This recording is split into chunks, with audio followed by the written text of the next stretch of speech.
ఈరోజు మా ఆంధ్రప్రదేశ్ పంచాయతీరాజ్ ఛాంబర్ మరియు రాష్ట్ర సర్పంచుల సంఘం ఆధ్వర్యంలో రాష్ట్రంలో ఉన్నటువంటి 12,918 గ్రామాలకు కేంద్ర ప్రభుత్వం ఆర్థిక సంఘం నిధులను 8,629 కోట్ల రూపాయలను రాష్ట్ర ప్రభుత్వానికి సర్పంచుల అకౌంట్లో వేయమని పంపితే ఆ నిధులను రాష్ట్ర ప్రభుత్వం దొంగిలించి దారి మళ్లించడం జరిగింది.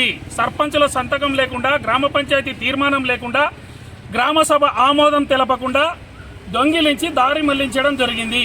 ఈ విషయాన్ని గత 3 సంవత్సరాలుగా మేము ఆందోళన చేపడుతుంటే ఆ ఆందోళనకి కౌంటర్గా ఆర్థిక శాఖ మంత్రి బుగ్గన రాజేంద్రనాథ్ రెడ్డి గారు అసెంబ్లీలో ఆ నిధులను మేము కరెంటు బిల్లుకు బదలాయించాము అని పచ్చి అబద్ధం చెప్పారు.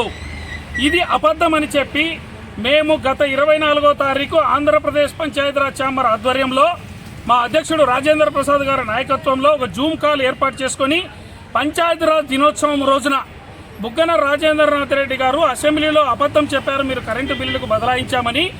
ఇది పూర్తిగా అవాస్తవం, మేము నిరూపించడానికి సిద్ధంగా ఉన్నాం మా సర్పంచుల సంఘం తరపున అని చెప్పి మేము చర్చకి ఆహ్వానించి సవాల్ విసరడం జరిగింది. అది కూడా మేడే రోజున మహాత్మా గాంధీ కలలు కన్న గ్రామ స్వరాజ్యం కాబట్టి మహాత్మా గాంధీ విగ్రహం దగ్గర మీ నియోజకవర్గమైనటువంటి డోన్ పట్టణంలో ఉన్నటువంటి మహాత్మా గాంధీ విగ్రహం దగ్గరికి చర్చకు రావాలని బుగ్గన రాజేంద్రనాథ్ రెడ్డి గారిని సవాల్ విసరడం జరిగింది.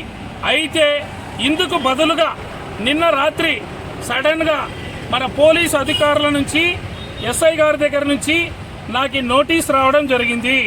నోటీసు ఏమని ఇచ్చారంటే, మీకు లా అండ్ ఆర్డర్ ప్రాబ్లం ఉంది, ఎట్టి పరిస్థితుల్లో ఎలక్షన్ కోడ్ ఉంది కాబట్టి 30 యాక్ట్ అమల్లో ఉంది కాబట్టి మీరు ఈ యొక్క కార్యక్రమాన్ని రద్దు చేసుకోవాలి, లేని పక్షంలో చట్టపరమైన చర్యలు తీసుకుంటామని చెప్పి వాళ్ళు నోటీస్ ఇవ్వడం జరిగింది.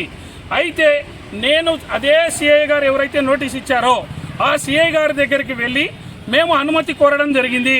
మా నిధులు దొంగలించబడ్డాయి, మా దొంగలించిన నిధులను రాష్ట్ర ప్రభుత్వం సర్పంచుల సంతకం లేకుండా దొంగతనం చేసింది కాబట్టి మేము ఆ విషయాన్ని ఆందోళన చేస్తుంటే ఆర్థిక శాఖ మంత్రి బుడమకాయలు దొంగ అంటే భుజాలు నడుపుకున్నట్టు అసెంబ్లీలో అబద్ధపు మాటలు చెప్పారు. కాబట్టి అది నిరూపించడానికి మేము వచ్చాం సార్, కాబట్టి మాకు అనుమతి ఇవ్వండి అని చెప్పి వారిని కోరడం జరిగింది.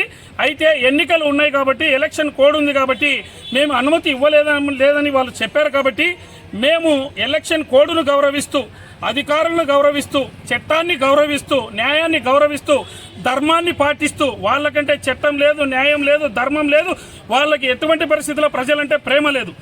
ఈ సందర్భంగా నేను రాష్ట్ర ప్రభుత్వానికైతేనేమి, బుగ్గన రాజేంద్రనాథ్ రెడ్డి గారికి అయితేనేమి, రాష్ట్రంలో ఉన్నటువంటి అధికార పార్టీ ఎమ్మెల్యేలకు, మంత్రులకు అందరికీ ఈ డోన్ పట్టణం ద్వారా ఒకటే చెప్తున్నాను, ఈరోజు మేము విసిలినటువంటి సవార్ని మీరు స్వీకరించలేదు కాబట్టి మీరు ఎట్టి పరిస్థితుల్లో మీరు తప్పు చేసినట్టు ఒప్పుకున్నట్లే, మీరు ప్రజల దృష్టిలో దోచిగా మిగిలినట్లే.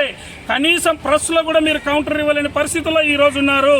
కాబట్టి మీరు ఈరోజు ప్రజల దృష్టిలో దోషులు. కాబట్టి మేము ఈ విషయాన్ని కేవలం గాంధీ బొమ్మ దగ్గర పోవాలంటే మేము భయపడి కాదు, మేము చట్టాన్ని గౌరవిస్తాం, న్యాయాన్ని గౌరవిస్తాం, ధర్మాన్ని గౌరవిస్తాం.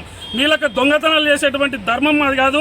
మా సర్పంచుల సంఘం తరపున మేము ఒకటే హెచ్చరిక చేస్తున్నాం, ఈరోజు గ్రామాన 12,918 గ్రామాల్లో నివసిస్తున్నటువంటి 3.5 కోట్ల గ్రామీణ ప్రజలకి మీరు చేసినటువంటి దొంగతనాన్ని, ఈరోజు ప్రజలకి మీరు చేస్తున్నటువంటి అన్యాయాన్ని గ్రామాన వివరించి మా సత్తా ఏంటో చూపిస్తామని డోన్ నగర నడిపొడ్డు నుంచి మేము ఛాలెంజ్ చేస్తున్నాం.